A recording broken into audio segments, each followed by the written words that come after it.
नमस्कार, आप live cities देख रहे हैं। मैं हूं जय शुक्ला। देखिए, बिहार शिक्षा विभाग के अपर मुख्य सचिव के पाठक ने एक बार फिर से बड़ा फरमान जारी कर दिया है और ये फरमान जारी करते हुए साफ कह दिया है कि स्कूलों में सारा काम बंद करिए। जो काम करवाए जा रहे हैं, कौन से काम, किस प्रकार के काम से के पाठक को आपत्ति है और किस प्रकार के काम में गड़बड़ी पाए जाने के बाद नाराज हुए के पाठक ने एक बार फिर से तगड़ा एक्शन लिया है, वो सब कुछ हम आपको बताते हैं। लेकिन उससे पहले इतना जान लीजिए कि एक के बाद एक ताबड़तोड़ एक्शन और एक के बाद एक ताबड़तोड़ फैसले के पाठक के द्वारा इसलिए लिए जा रहे हैं ताकि बार बार हम कह रहे हैं स्कूलों की दशा और दिशा सुधर सके। बिहार में शिक्षा विभाग को लेकर के या बिहार के सरकारी स्कूलों को लेकर के लोगों के दिमाग में जो एक इमेज बना हुआ है, उस इमेज को, उस छाप को खत्म करना चाहते हैं के पाठक। लेकिन एक बार फिर से इन्हीं आदेशों की कड़ी में, इन्हीं फरमानों की कड़ी में एक नया फरमान जोड़ लीजिए। के पाठक ने स्कूलों के निर्माण कार्य पर रोक लगा दी है। साफ कहा है कि इसको रोकिए और क्यों कहा है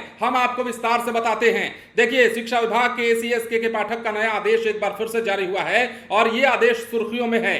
के पाठक ने बिहार की शिक्षा व्यवस्था को ठीक करने का जिम्मा अपने कंधे पर उठा लिया है।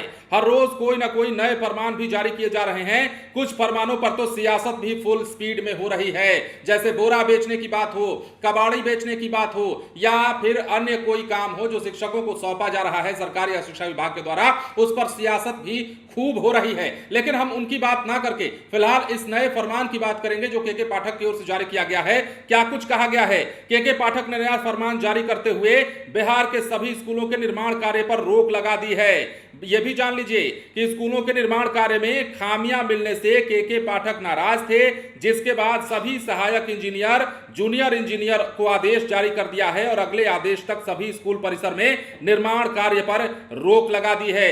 यह भी जानिए कि स्कूल निर्माण में हर साल 1500 से 2000 करोड़ का खर्चा होता है और इसके साथ ही यह भी निर्देश दिया गया है कि बिना अनुमति के किसी प्रकार का निर्माण कार्य अब विद्यालय परिसर के अंदर नहीं होगा। तो देखिए, बड़ा आदेश जारी किया है। देखिए, विद्यालय परिसर के अंदर या विद्यालय निर्माण का जो काम होता है बिहार में, उसमें कई दफे धांधली या भ्रष्टाचार की खबरें भी आपने सुनी होंगी।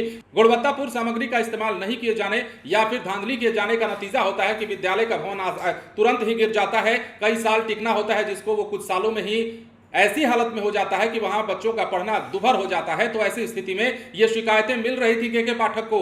ये बार बार खबरें सामने आ रही थी कि विद्यालय निर्माण का जो काम चल रहा है, स्कूलों के निर्माण का जो काम, निर्माण कार्य जो चल रहे हैं, उसमें कहीं ना कहीं गड़बड़ी है, जिसकी शिकायत के बाद के पाठक ने साफ कहा है कि अगले आदेश तक जितने भी काम हो रहे हैं विद्यालय परिसर के अंदर, निर्माण कार्य के जितने भी काम हो रहे हैं, निर्माण के जितने भी कार्य हो रहे हैं, सबको रोक दिया जाए। जब तक हम आदेश नहीं देंगे, जब तक शिक्षा विभाग की ओर से आदेश नहीं आएगा, तब तक ये काम नहीं किए जाएंगे। तो एक बार फिर से तगड़ा एक्शन। और जब से, जैसे हमने आपको बताया कि के पाठक के कई ऐसे फरमान, कई ऐसे आदेश जिन पर खूब सियासत हो रही है, कई दफे नाराजगी का सामना करना पड़ रहा है। आपने देखा पिछले दिनों क्या हुआ था, बीसी का वेतन रोकने के बाद सीधे राजभवन और बिहार सरकार आमने सामने हो गए। हालांकि यह विवाद अभी वहीं का वहीं है, अब उस पर क्या होता है ये तो इंतजार का विषय है। लेकिन फिलहाल एक बार फिर से के पाठक ने बड़ा फरमान जारी कर दिया है। विद्यालयों के, यानी कि बिहार के सभी स्कूलों में निर्माण कार्य पर रोक लगा दी गई है। अगले आदेश तक कुछ नहीं होगा। फिलहाल बने रहें लाइव सिटीज के साथ। यदि अब तक आपने हमारे चैनल को सब्सक्राइब नहीं किया तो सब्सक्राइब कर लीजिए ताकि हम आपको